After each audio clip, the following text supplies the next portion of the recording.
Hello all my YouTube friends, আমি DJ অঙ্কন sound আপনাদের সামনে একটি ছোট্ট ব্লগ ভিডিও নিয়ে চলে এসেছি। তো বন্ধুরা, আবারও আজকে চলে এসেছি রামপুরহাট কলেজের মাঠে।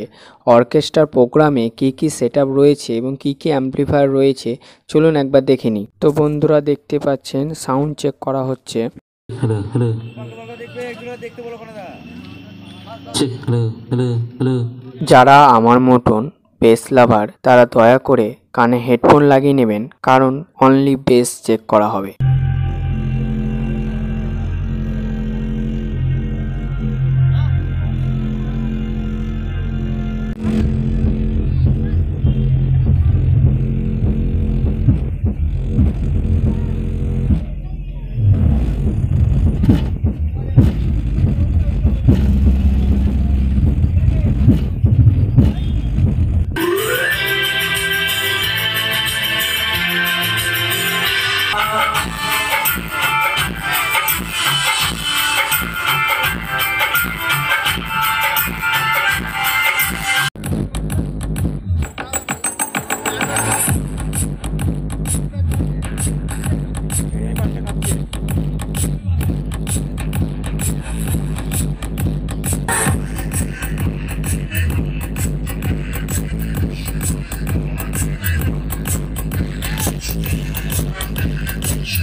যদি ভিডিওটি ভালো লেগে থাকে তাহলে লাইক করুন, কমেন্ট করুন, শেয়ার করুন এবং সাবস্ক্রাইব করুন।